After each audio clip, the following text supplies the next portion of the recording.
Hello and welcome to Future Squared. Stephen Hawking once said that intelligence is the ability to adapt to change, so let's adapt. My name is Steve Goveski, and each week I'll bring you conversations with preeminent thought leaders from a variety of fields to help you think in a multidisciplinary way, keep goals in your professional and personal life, and better navigate what is fast becoming a brave new world.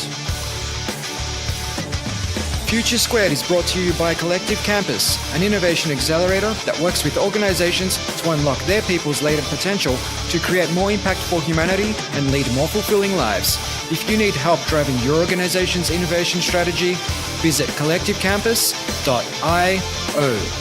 And without further ado, come with me if you want to live.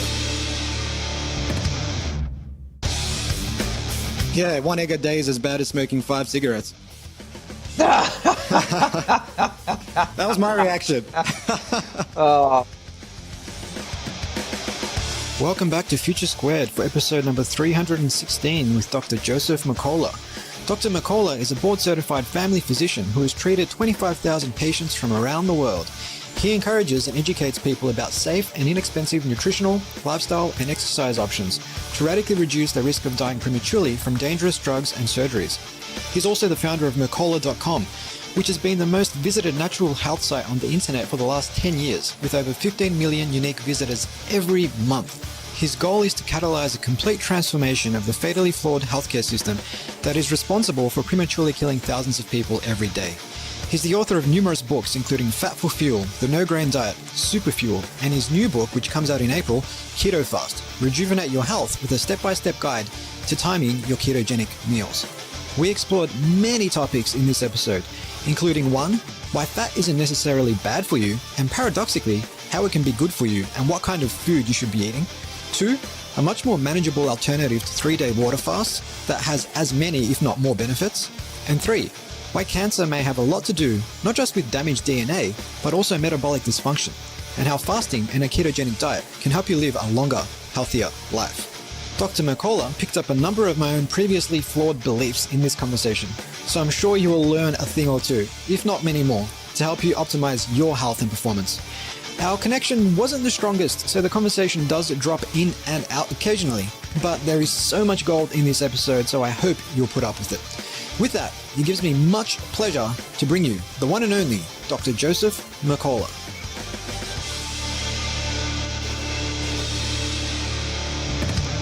Welcome to the show, Joseph. Well, thank you for having me, Steve. It's an absolute pleasure to have you on the program. And it was funny because I was at dinner with a homeopath friend last night, and I just casually mentioned, oh yeah, I'm having Dr. Joseph Mercola on the podcast tomorrow morning. And he said, what? He's like the granddaddy of natural health. Well, I've been around for a while, but there's certainly a lot of pioneers that preceded me.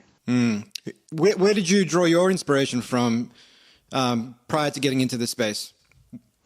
Probably Dr. William Crook, who wrote the book, The Yeast Connection, who really started me down that path of really integrating for health into my thinking. So fantastic. So because purpose is such an important aspect to people's lives and something that I don't think people reflect on anywhere near enough, before we go any further, I'd really like to understand how you define your purpose, Joseph. Well, it's really quite simple. It really hasn't been perverted from the time I entered medical school, which is to really take the knowledge and help people. And I did that for years as a family physician and treated maybe 20,000 patients, and then realized I could leverage that ability to help more people through the internet. And for the last 22 years, our site has been the most visited natural health in the world. So, yeah. Well, I've got the stats. Actually, here. no. My site's been out for 20 years. It's only the last 15 years. Because Dr. Atkins, before he passed, had the most visited website, and then he passed in 2004, and we took over the banner. Yes, and I've got the stats here, about 15 million unique visitors a month, and that might be a dated stat. Perhaps it's a lot more nowadays. No, if it went on the right trajectory, it would be, but unfortunately, in the United States and probably most of the world, there's conspiracies to suppress the spread of knowledge and information that affect corporate interests. So that's certainly impacted Google. And because of our position in a lot of areas, especially vaccines, they've knocked us out of the search engine ranking, so that's affected our traffic. But, people still know who we are, and we have lots, probably close to that number now, but it hasn't increased because of the Google slap. Well, I mean, on corporate conspiracies, as you put it there, I mean, there's a lot of evidence has emerged over the last few years that the US sugar lobby essentially paid for influential research in the 60s to effectively downplay the link between sugar, coronary heart disease, and instead point the finger at fat, which I guess today you see that walking down a supermarket aisle, there's an abundance of cheap, high sugar, low fat options that people pick up thinking it's doing them some good, but really it's a fast track to diabetes. But it seems as if the tide is slowly starting to turn on some fronts. I mean, we've seen the American dietary guidelines emphasize the negative effects of sugar and the importance of fat. Just last year, I believe it was that change was made. Mm-hmm. Yeah, we're making progress for sure, because the truth eventually comes to the surface. And you can lie to people consistently, but they're going to ultimately rely on their own personal experiences. So they're abandoning the manipulation and the deceptive information they've been fed through the media and many of the professional public health authorities. So, I mean, you've just released a book called Fat for Fuel, and you've got a new book on the way called KetoFast, Rejuvenate Your Health with a Step-by-Step Guide to Timing Your Ketogenic Meals. What's the inspiration for this book, and what can people expect to learn? Well, the book Fat for Fuel was written 2 years ago, and when it was published nearly 2 years ago, a little bit short of that, but it was the #1 selling book in the United States for the few weeks that it was out, the first few weeks. So that was really something I never achieved before, but it was really helping people understand the metabolic reasons why you want to consume a ketogenic diet and really how to consume it correctly, because you can make a lot of mistakes. I believe, and I'm pretty convinced of this, that if you do ketogenic continuously without cycling in and out, you can really cause more harm than good.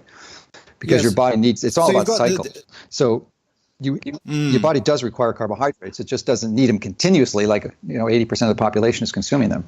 Yeah. So is that essentially the difference between what you call a cyclical ketogenic diet and a conventional ketogenic diet, whereby in the former you're actually cycling on and off carbs? That's probably the biggest, but it's a little more complex than that.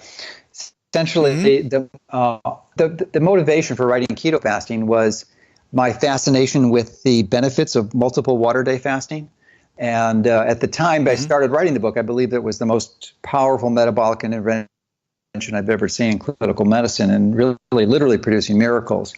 And as I started researching the book, my views on that changed, largely because though most of those observations were done when in an era that didn't have exposure to industrial chemicals like we do now. So as a result of that, most of these chemical exposures, these are fat soluble, and they bind up in your fat stores. So when you do a water fast, you are burning fat for fuel and liberating, because the fat is gone. There's no room for the toxins. They just come out and spill into your blood and your body. And unless you've established a really effective way to process those toxins and eliminate it from your body, you can really run into problems, which is why I modified it into the book called Keto Fasting, which is essentially a modified partial fast that you can do very effectively, provide your body with the nutrients it needs for detoxification, and benefit from nearly most all of the metabolic benefits that you receive from fasting, not just a few times a year, because if you're going to water fast, unless you're morbidly obese, you're not going to be do that frequently. You're going to probably maybe once a quarter or maybe once a month initially, but it's not something that you do on a regular basis, like a weekly basis. So you have to be careful. So that limits the number of days that you can get these metabolic benefits. When you're partial fasting, it's a modified approach that you can do far more frequently and get the benefits instead of 20 times a year, maybe 50 or 100 times a year. Yeah. So what does that partial fast actually look like?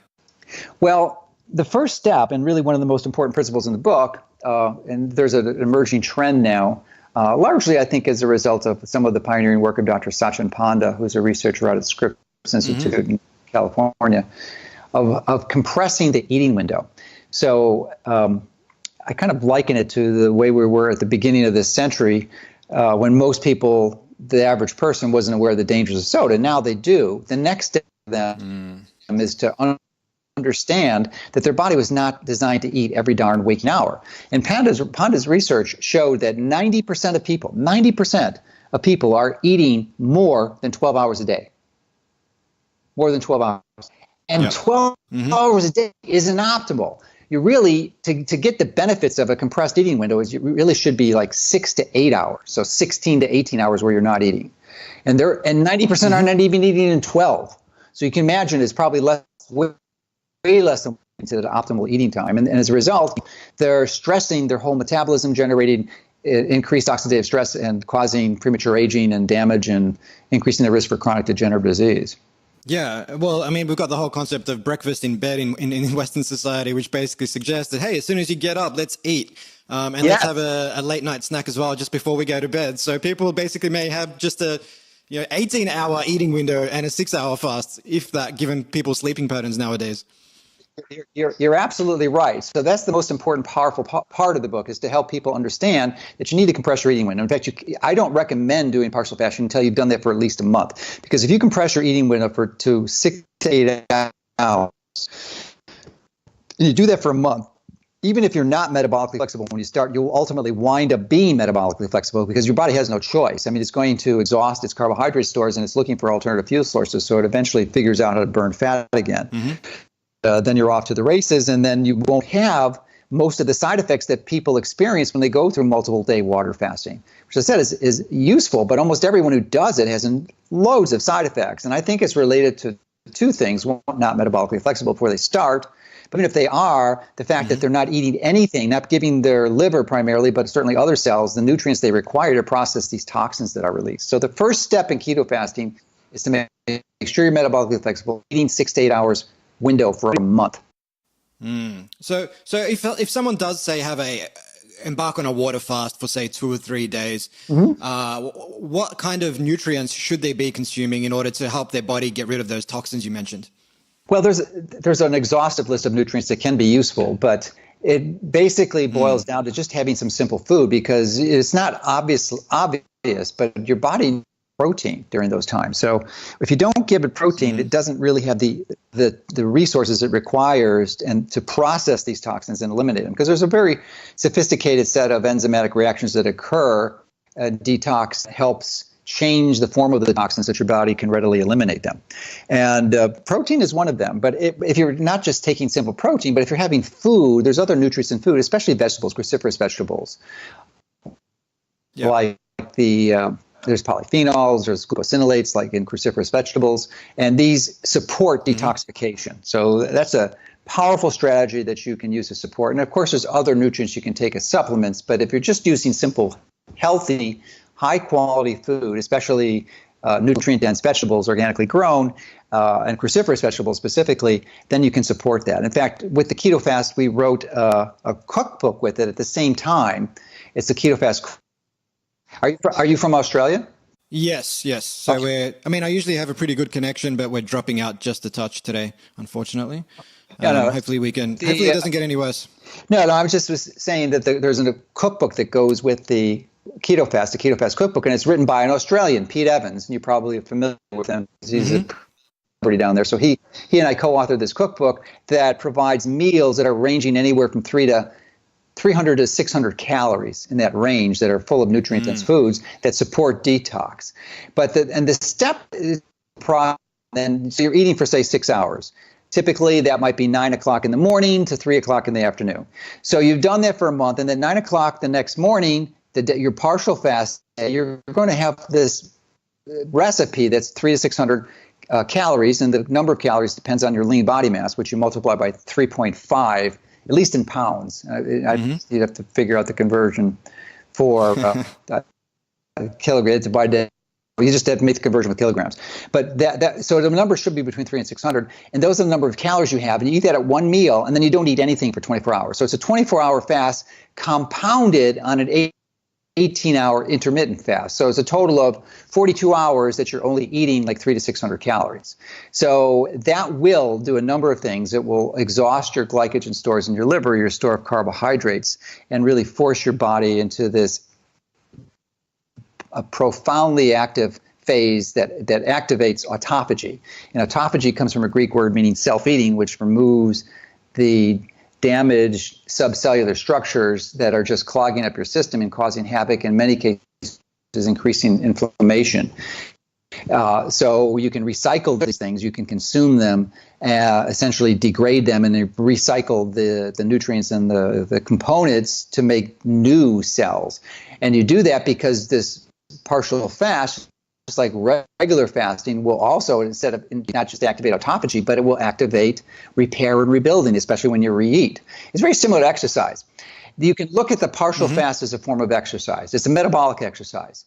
And you know that exercise, you're damaging yourself, right? I mean, hopefully you're not hurting yourself where you're going to have weeks or months of injuries, but not irreparably. Yeah, it's a short-term setback. You are definitely damaging your body, but it's a good damage, and it's short-term. And that when you rest and recover, your body rebuilds and becomes back stronger. It's a similar way with partial fasting. Partial fast is the exercise, and then the next day you eat and you recover and you grow stronger and you build lean body mass and you increase your muscle mass, which is an important issue if you're over 65 or even 60, because sarcopenia or age-related muscle loss is a real common attribute of age. I mean, aging. It just occurs very commonly unless you're doing some very specific strategies to address that. Partial fasting can be one, especially in conjunction with resistance exercises or strength training. Yep. So a lot of people listening to this may already be doing, say, a 16-hour fast. Some of them may be on water fasts for a couple of days a month. Now, you've obviously proposed the partial fast, 24 hours plus the 18-hour fast that you mentioned, so 42 hours. I mean, 42 hours on 600 calories. Or 600 calories. Correct. 42 hours and 600 calories, yes. So should people basically, I mean, is that the best way to do this? Because I imagine there's still a lot of benefit in, say, just doing a 16-hour daily fast versus doing the partial fast. No, that's a good question. And I think there's a dramatic difference between the two because 16 hours of daily intermittent fasting, which I've done for a few years now and still continue to do, is not enough to deplete your glycogen storage. You need at least 24 hours, and some people more depending on your activity level and your glycogen loads and how, a lot of other variables. But typically, over 30 hours and almost everyone will deplete their glycogen storage, especially if you've added some exercise on top of that. So you really don't activate the magic of autophagy until your insulin levels get low and your glycogen levels are depleted, because that converts, when you get in low insulin levels, it decreases this metabolic sensor, this nutrient sensor called AMPK, which when it's activated will inhibit mTOR, which is, you need mTOR to be inhibited. It's another nutrient sensing pathway to activate autophagy. So you have to get all these metabolic sensors aligned, and it's difficult to do that in 16 hours. You just don't get the metabolic magic until you've added another day on there. Right. And how often should people? But not a day of just water. That's a great question. Yeah. We've got the 300 to 600 calories. Yeah. Yeah. I would say at least once a week, or maybe twice. I try to do it twice a week if I can. Most of the weeks of the week, but it depends. You got to watch your weight really carefully, see how you feel, and base it on how you're feeling. So, but I think it's something that can be done twice a day. And if you're doing it, twice a week. If you do it twice a week, that means 52 weeks in the year that you're getting over 100 days where you're getting the benefits of partial fasting. Whereas if you're doing a water fast, if you do it once a quarter for 5 days, well, that's 5 days times 4. That's 20. So you get 500% more that you're getting these benefits. And I think we can use all the metabolic magic we can when we're exposed to this type of environment where we really need to recycle, especially get older, if we're going to stay healthy and ward off degenerative disease. Yeah. Well, there's been a lot of links made between fasting and longevity, and not just lifespan, but also health span, I think, which is important because there's no point living to 100 if you can't move, right? But but one thing you mentioned was around metabolic disease. And, a lot of the links to cancer have revolved around damaged DNA. But I know you've said a lot about the fact that mitochondrial dysfunction can go a long way to causing cancer. And mitochondria, for our audience who may or may not be familiar with it, is essentially, I guess you could call it the battery pack for human beings, and it generates about 90% of the energy we need to stay alive. So tell us more about that link. Well, I don't view mitochondria as battery packs. The battery of the cell really is NADPH, which is a coenzyme that really recycles electrons and reduces important molecules in your body. So the battery really is NADPH, but mitochondria are important organelles, subcellular structures that generate ATP, which is the energy currency of the body. Primarily, they do it through aerobic respiration, where they pass electrons from your food through this electron transport chain embedded in these mitochondrial membranes that ultimately transfer those electrons to the ultimate electron acceptor, which is oxygen, generate water, carbon dioxide. And there's a certain leakiness in that transfer, about 3% or so. And this leakiness of electrons attacks oxygen, creates a reactive oxygen species, typically superoxide, could go to hydrogen peroxide, and then to hydroxyl free radicals. But and people get concerned about that because all these free radicals are going to damage your DNA and your cell membranes and your proteins. Well, they do if they're in excess. But the thing is, if you're eating properly, these free radicals are important biological signaling molecules that will actually give you benefit. They become problematic when you're eating improperly. And that's typically what most people are doing. They're having way too many carbs. The carbs are not burned efficiently, and they create excessive reactive oxygen species, which causes this oxidative damage and premature aging. And you mentioned about the longevity component. That is certainly true. Really, one of the only strategies that's been clearly documented to be beneficial is caloric restriction. But here's the twist on that. Most of the to implement it do long term. And first of all, the compliance with long-term caloric restriction is abysmal. It's probably under 2%. People cannot do it. But the good news, that's the bad news. The good news is to get those benefits, you don't have to do that. All you need is intermittent caloric restriction.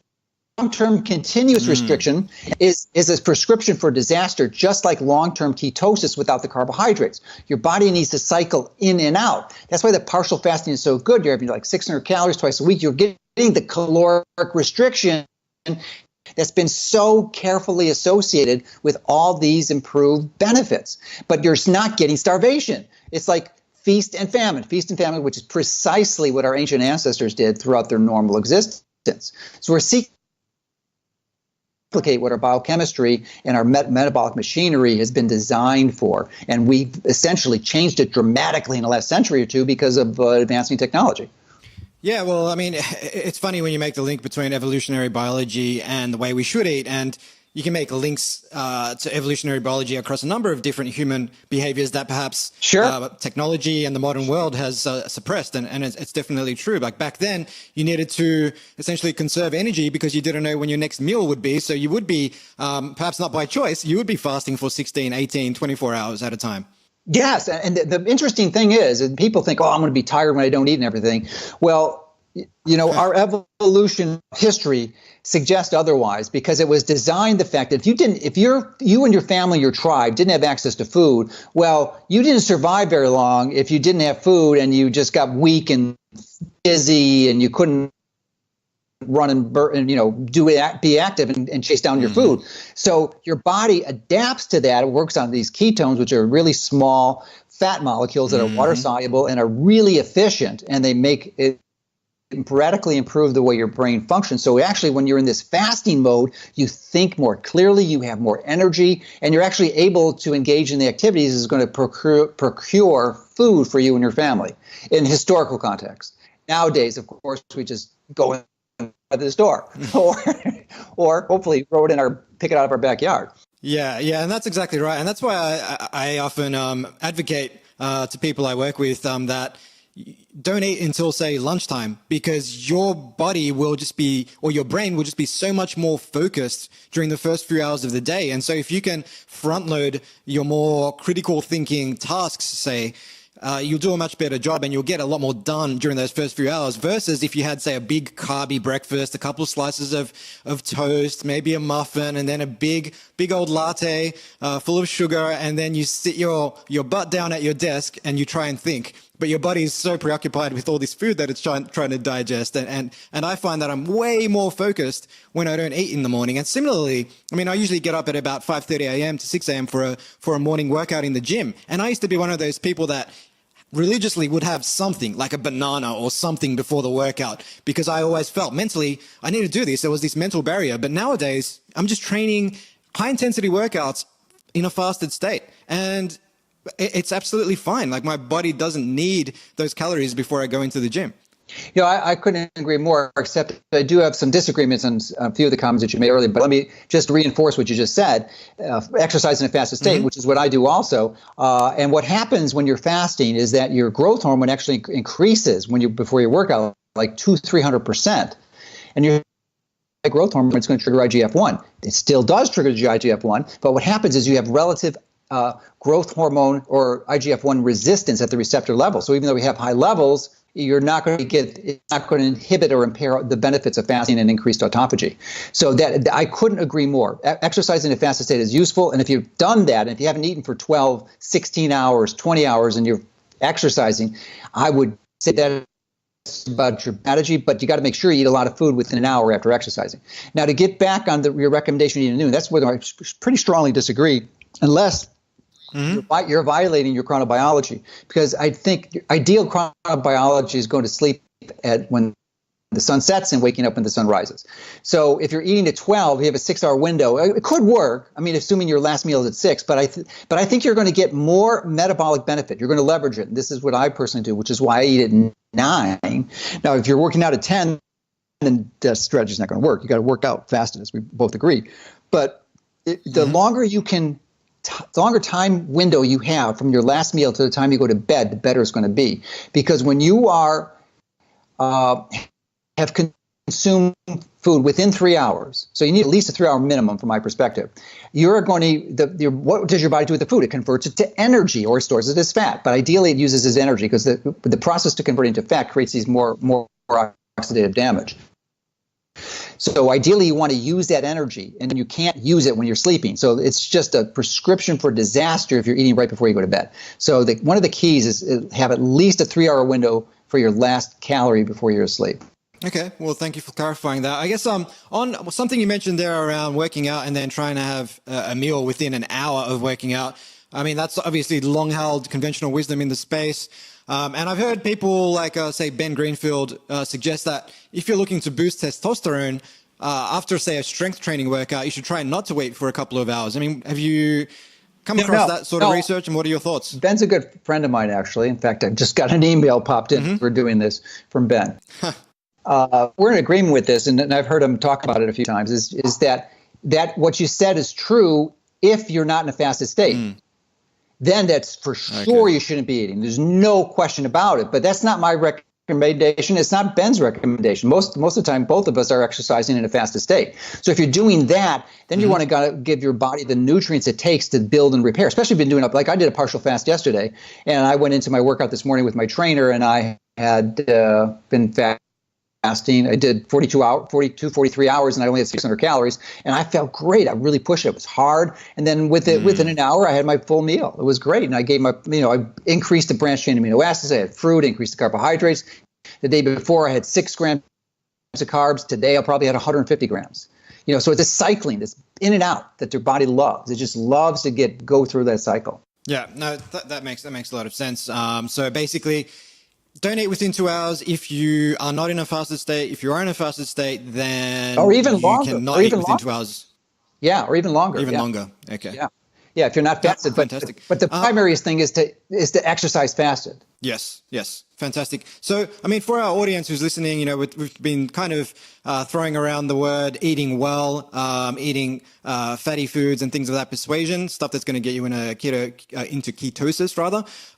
So we're talking just good old-fashioned eggs, olive oil, avocado, goat's cheese, things of that persuasion? Yeah, absolutely. Yeah. And my book before last was Fat for Fuel, as we mentioned, but I've actually published another book since then, was called Superfuel, details of the types of fats, because not any fat is useful. In fact, most of the fat that people eat is just a prescription for disaster, and will get them sicker than eating sugar, because it's processed vegetable oils, which most people will listen to this probably know are pernicious. And if you do that, they get embedded in your cell membranes, and they last for a long, long time until you're able to get rid of those cells.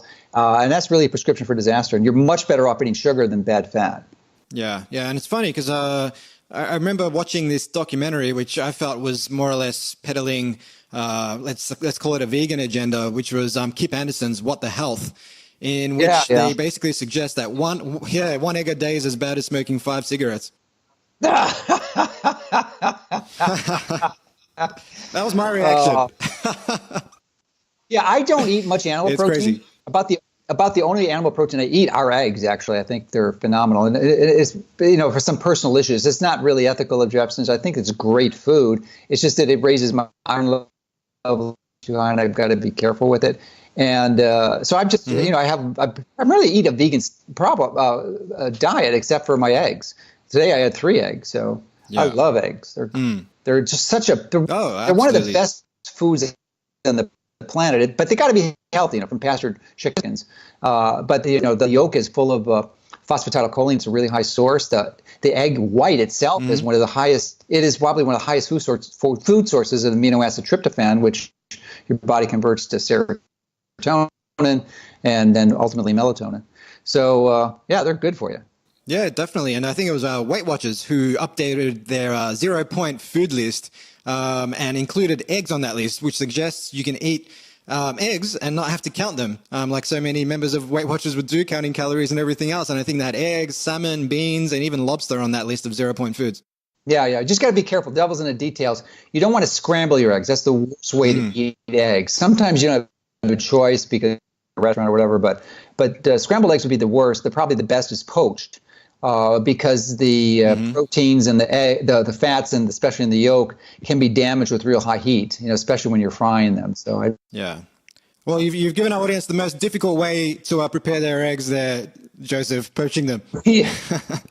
Well, there's this really obscure website. It's called Amazon in the United States. I don't know if you have it down there in Australia, but you can get. It's really obscure. Really obscure. You need an egg cooker for $20. I mean, it's really transformed my life. We talk about great products for gadgets for under $50. And literally, I use it every day. You just put a little water in there, and it steams it, so that it cooks it under 12 degrees, and you're really not damaging the food as much as you would by frying it or using regular heat in a frying pan.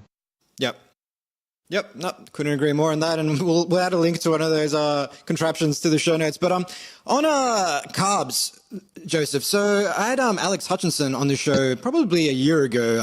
Runner's World author, wrote the book Endure, and he was more or less aligned with your views in terms of the research that he'd uncovered from various institutions.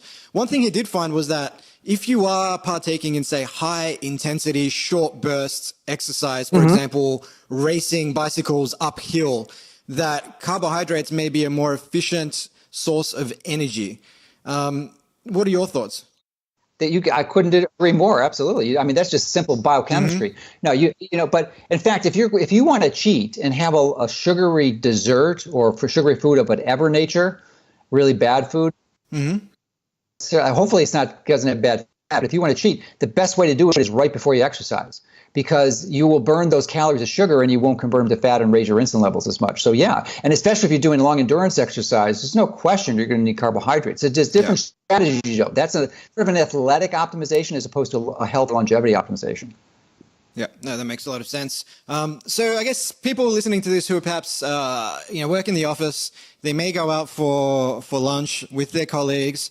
I guess we should advise that they don't have that boozy lunch with the burger and the fries, because ultimately that will compromise their mental focus in the afternoon, I would have thought. I mean, is that essentially why we have people crashing, say, an hour or two after lunch and then basically being dead to the world? They're physically present in the office, but mentally they're nowhere near their best No, the reason they're crashing isn't because necessarily the days, because what they've been eating for the last few months or years. Okay.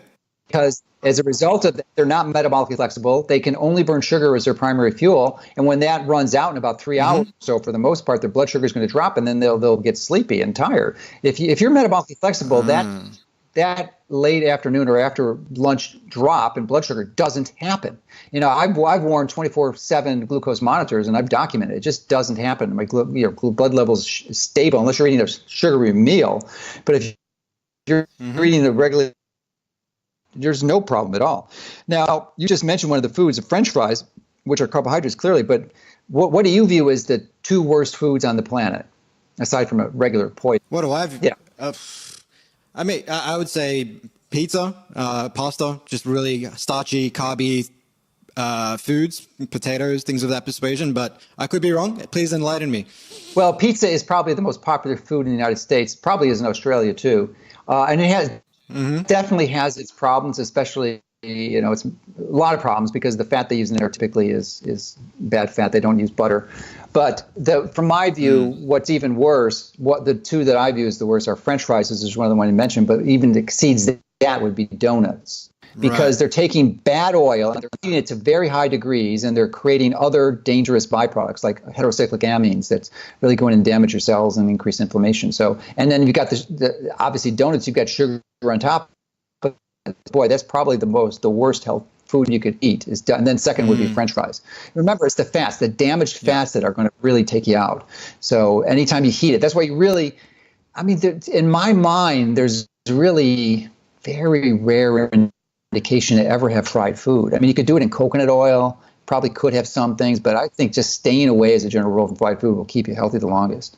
Yeah, well, I think that's a good point as well, just around how you actually go about preparing your food. So, you could have broccoli, but whether you choose to boil it, steam it, put it into a stir fry, it's obviously going to change the nutritional profile of that food. And so in some cases with vegetables, from what I understand, you're better off boiling them, but in other cases, you're better off steaming them. Should people be informing themselves? No, it really depends. It's all about the timing. So you can boil or steam it, but you got to be really careful of the timing. So there's some instructions on my site how to do this. So you could even do it in a microwave, which I wouldn't recommend, but there's a sweet spot. Broccoli, you're going to convert the glucosinolates to sulforaphane, and you'll activate the myrosinase enzyme for that conversion. But it occurs at a very specific temperature and time. And I forget, I haven't had broccoli for a while, but I think it's like 2 or 3 minutes. It's just right when it starts to turn green. And there's different timing for the different foods. So you have to look them up. But it's really precise. And when you hit the sweet spot, it tastes great, and you've got the maximum nutrient density in the food. Yeah, fantastic. And just to circle back on what you said a few moments ago around the metabolic, being metabolically flexible, I think you gave people an awesome reason to actually pursue ketogenic diets and partial fast, because if they are metabolically flexible, well, then they can occasionally enjoy that lunchtime burger without crashing in the afternoon. Yeah, well, hopefully the burger's not in a bun. That would be the key, And then, the thing is, most of us are brioche bun. Yeah, most of us are eating too much protein. So you got to be careful with burgers. You really shouldn't have much more meat. It's like 3 or 4 ounces at the most. An 8-ounce burger would be way too much protein. Yeah, that makes sense. And just a quick question out of curiosity. I've read a lot about and heard a lot about people taking cold showers in order to boost mitochondrial function. Is there any truth to that? Taking what? Cold showers, so cold exposure to boost healthy mitochondrial function. Yeah, it actually does it in different ways. It increases something called mitochondrial uncoupling. So the general strategy is cold thermogenesis. And Ray Cronus has done a lot of research on that, and with respect to timing and temperature. And once you get in water, ideally, I'm not a big fan of cryogenics, where you go into these cold tanks with liquid nitrogen. I don't like that. Yep. I think it's absolutely unnatural and not necessarily expensive. You could just access a cold water. You could and you don't need to throw in 20 pounds of ice cubes in your tub. Now I'm referring to the Fahrenheit. I don't know the centigrade equivalent or Celsius equivalent, but it would be about 67. It's cold. 67 degrees Fahrenheit, which is tolerable. High 60 in the water is okay. It's going to be uncomfortable for a lot of people, but it's not too bad. Even low 60s. You start starting into the 50s, it becomes really uncomfortable and potentially dangerous. But if you just do it at like 67 for 15 minutes, you're going to get most of the benefits. And what happens is increase the conversion of white or beige fat tissue to brown adipose tissue, something called BAT. And the BAT is actually going to have more uncoupling. And so instead of generating energy, you're going to generate heat. So divert some of the oxidative stress out. So it doesn't necessarily improve functioning of mitochondria unless you're in a specific environment, but it's a strategy that I think most people benefit from and something I'd recommend, especially if you combine it with sauna. Really historical use of that and pretty well documented that it seems to improve their longevity and decrease the risk for heart disease. Yeah. And I also find that if you're game enough to get into a cold shower or a cold bath or whatever it is, it's a great way to build your discipline, because every fiber in your body just does not want that cold exposure, especially if it's the heat of winter, 6 a.m. But if you can do that, then you've started your day on the right foot. Yeah, and the benefit most people notice, myself included, is that you feel so much better afterwards. Not if you're doing it to the extent where you're shivering for 2 hours. I think that's excessive. But where you're just getting this burst, and then I think it increases your dopamine levels, and it's just a good feeling. Yeah, couldn't agree more. And one final thing I wanted to touch on before we wrap up was just around supplements that people can take to help them, increase their ketone levels, such as your emulsified MCT oils, which I know you have over at Mercola.com. How beneficial are these products in terms of people supplementing their, say, partial fasts with MCT oils and things of that nature? Well, MCT oils are not emulsified. They don't need to be emulsified because MCT is a really short chain fat, or actually it's a medium chain fat. That's what it stands for, medium chain triglycerides. But they're usually 8, 10, or 12 carbons and medium chains, and the MCT is typically 8 and 10. The better one would be the 8 chain carbon, which is caprylic acid, and that will more readily convert to these ketones. So they can augment that conversion, and I find that they're most useful on 2 occasions. One is when you're seeking to provide your body with energy in the transition phase, because if you're just you're just new to this and you're seeking to become metabolically flexible, there's going to be a transition of a few weeks where you're really tired because you haven't accessed the ability to burn fat for fuel. So that's when these MCT oils can be really beneficial, because you can get a really significant energy boost from them. But they're not necessary. You can use them, but they're just not necessary. So, and the other time, though, is when you are flying, because I only fly when I'm fasting now. Ideally, I like for 18 hours or more when I'm flying, because my body will be in nutritional ketosis. I'll have ketones in the 1 to 2 range, and you can use something like MCT oil to even increase those further. Or if you really want to take it to the next level, you can get expensive and buy something like these ketone esters, not the ketone salts, but the esters, and take about 15 to 20 grams of those, and you'll really boost up your ketone levels. And why would you want to do that when you're flying? Well, there's lots of good research by Richard Veach out of NIH that shows, and they're studying this for NASA now, is that this will help decrease the oxidative damage from exposure to ionizing radiation that you experience at 35,000 feet. So that's my new strategy, is I take the exogenous ketone esters. But they're about $1. They're $1 a cc or ml. So 15 to 20 cc dose would be $15 or $20.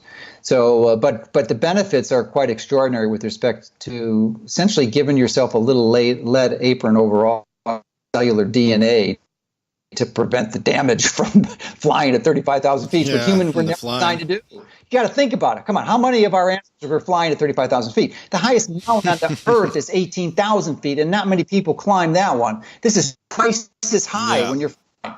We're not designed to be up there. We're just not. Yeah. Maybe one of our Neanderthal cousins jumped on the back of a pterodactyl or something to that effect, although I may be confusing my errors there. But one final thing I wanted to wrap up on, Joseph, was obviously you've been in the space for a long time, and you've got a breadth and depth of knowledge. What sort of daily rituals or routines do you partake in yourself to stay on top of your game?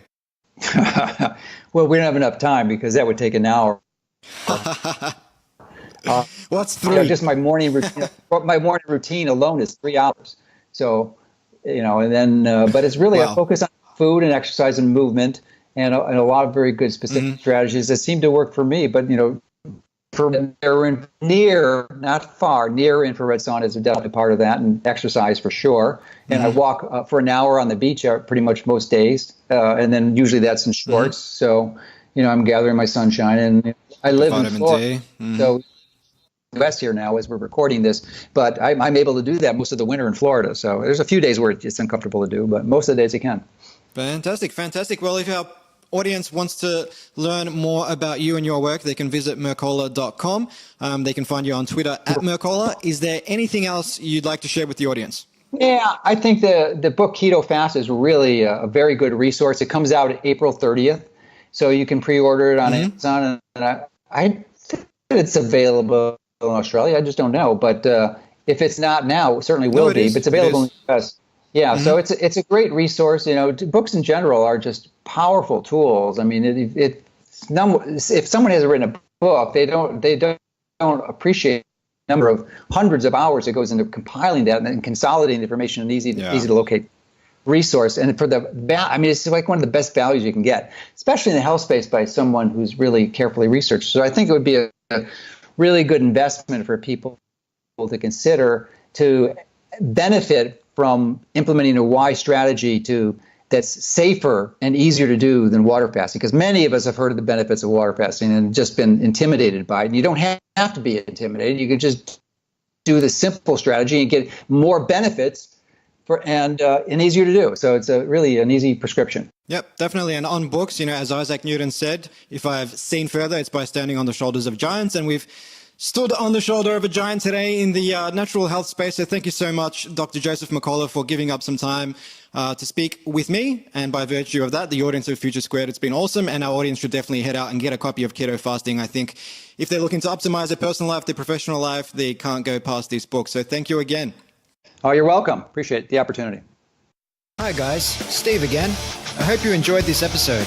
If you'd like to receive a weekly email from me, complete with reflections, books I've been reading, words of wisdom, and access to blogs, ebooks, and more that I'm publishing on a regular basis, just leave your details at futuresquared.xyz/subscribe and you'll receive the very next one. If you're picking up what I'm putting down, take a minute to like, share, or subscribe on Apple Podcasts, Google Play, Spotify, or wherever you get your podcasts. It goes a long way to giving the podcast the exposure it needs so I can continue bringing you guests and conversations of the highest caliber. You can catch me on Twitter at Steve Glibeski and on Instagram at TheSteveGlibeski. Until next time. Hasta la vista, baby.